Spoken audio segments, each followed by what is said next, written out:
Okay. Hello pretties, welcome to Vev's Reels.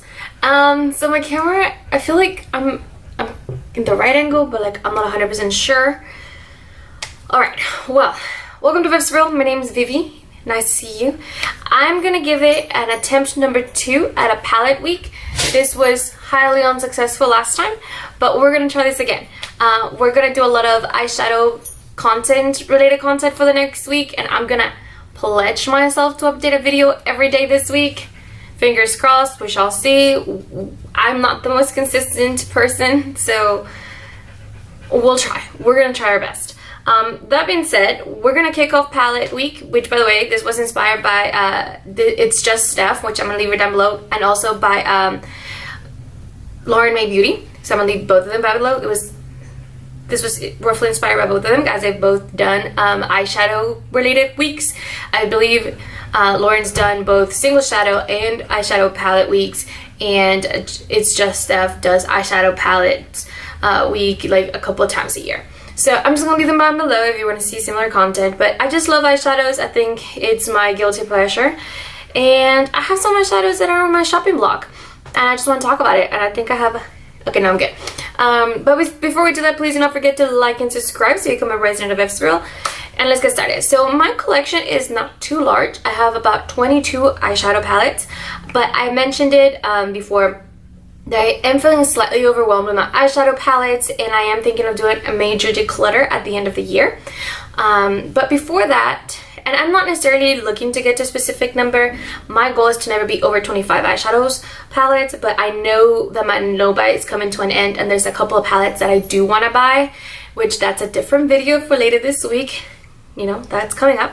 But okay, let's just get to it. So these are the palettes that are on my shopping block. Like, I am debating decluttering these palettes, and that's why I'm really focusing on making sure that I get plenty of use on all of my eyeshadow palettes and see what it is that I may want or not want to keep.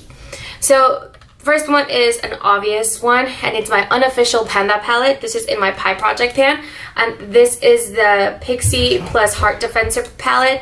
My dogs, I swear. Hey guys, settle down. So this is a palette right here. I have 3 pans already. This is a very loosely packed. Oh, hey, no, none of that. This is a very loosely packed eyeshadow palette. It's very simple looks. There is nothing too complicated about this, but I just don't feel too inspired by this. Also, I'm just not attracted to these warm tones the way I used to be. Okay guys, give me a second. I have to kick out my dogs. Okay. I swear they were calm, and then as soon as the camera went on, they just went wild. I don't know why either. But anyway, I'm just not attracted to these warm tones the way I used to be. I have caught myself doing a couple of warm tones or orangey looks, and I'm really enjoying them. But I just am more attracted to like actual neutrals nowadays. So there's that. Anyway, I do enjoy this palette. It's nice. You know, there's just certain shades that I don't feel like touching. Like, I don't feel like touching this shade right here, like, at all. Everything else I can work with, but just this one right here, I just don't feel like it. So this in my potential chopping block. Another one, similar theme, is a Cute AF. This palette brings me a lot of like mixed feelings because, okay, I love this shade right here. It's my favorite transition shade of all time. So this shade is called Note to Self. My favorite transition shade of all time. I also have this yellow right here, which is Mischief, which I do quite enjoy quite a bit. I do like these 2 browns right here, and those are G&No and French Kiss. I don't particularly care for these 2 shades right here. They're somewhat similar to each other. And I said somewhat loosely, but there you are, you can tell that somewhat, not too familiar, but there's that. And again, there's just a lot of those orangey reds. I almost never do red looks. There's a red right here. So there's that. I don't think I have another bright red, like, just quite like that anywhere else in my collection. So that's one of the reasons I keep it. But I just don't feel as inspired when I look at this palette as I once used to do. So, you know, there's that. Alright, I think I'm even, but it's hard to tell. Okay. Alright, the next one is Proceed with Caution, and similar situation with Proceed as it is with QAF. I'm going to use this just to like cover it up. But there's certain shades that I really love, and then there's some shades that I have no intention of touching, and that's going to be like this 4 right here. I love. I can work with these 3 right here, but then these 2 shades I don't care for at all. And I've thought about depotting them and just keeping the shades that I do enjoy. So there's that. And it's easy with the ColourPop palettes because they're, you know, you can just pop them out. They're all magnetic.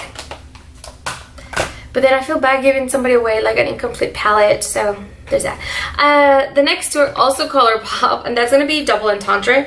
So Doubleentendre, I went back and forth. I almost didn't put it on the list.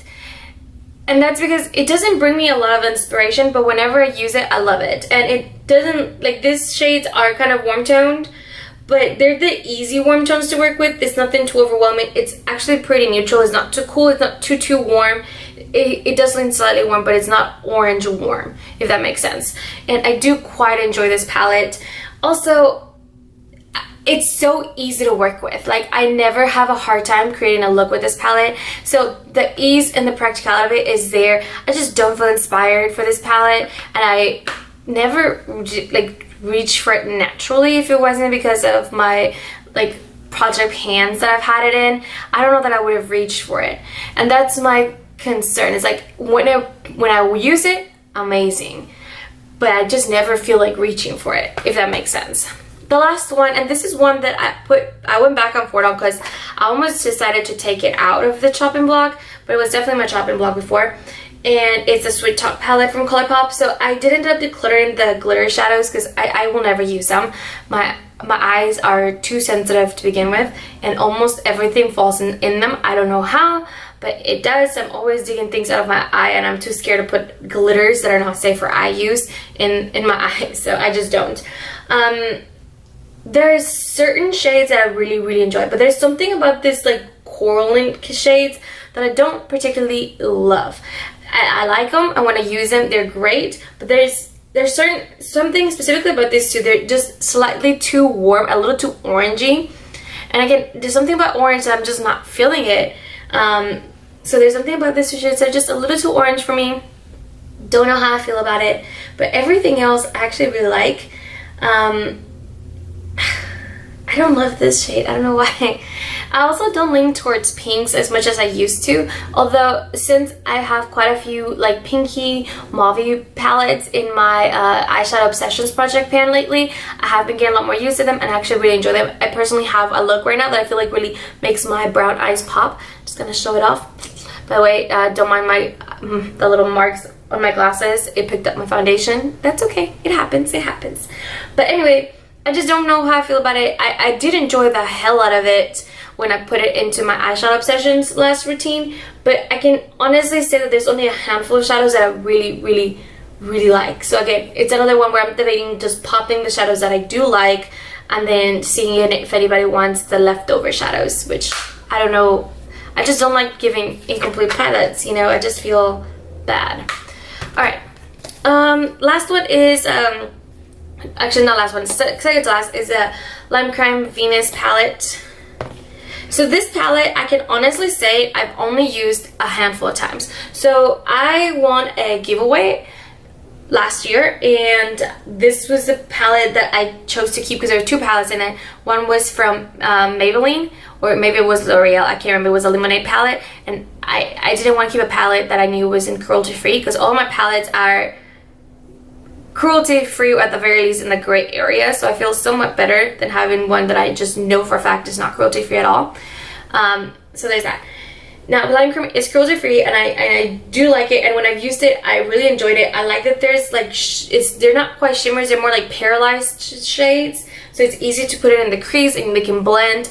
But I haven't really touched this palette much because of project pans and whatnot, so I need to just I just don't know the formula. I don't know what kind of shadow combinations to do. I like the burgundy, but I'm not too big on burgundy. So I just haven't played with this eyeshadow palette enough for me to make up my mind about it. So currently it's my shopping block. Also, there's some shades that I'm like, I don't know how I feel about it. Like the shade right here, Creation and Divine. I don't know how I feel about it. I feel like Creation's gonna be too dark to be in the outer crease. And then I feel like Divine's gonna be too cool toned. And then everything is just so dark, and I don't know how I feel about it. So I do want to play with it some more, because currently it's in my shopping block. Alright, and then the last palette in my shopping block is a Morphe 24G. This palette is massive, which is the reason why I almost never reached for it. So stupid of me. I convinced my boyfriend to buy this for me for Valentine's Day, like 2018, maybe 2019? No, 2018, maybe 2019. I can't remember now. And for this shade right here, which is this pink, which I now have like 5 versions of this kind of shade.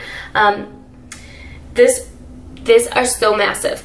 The whole idea was that you can use your face brushes and put them in here if that's what you wish to do, but I never do. I actually really enjoy the palette, and even though I almost never reach into this pink nowadays because I'm just not into pinks as much as I used to, I actually really enjoy this palette like quite a bit, and anytime I do a look with it, I always enjoy it. My problem is I never reach for it because it's so big and it sits at the very bottom of my drawer, and it's kind of hard to pull it out, you know.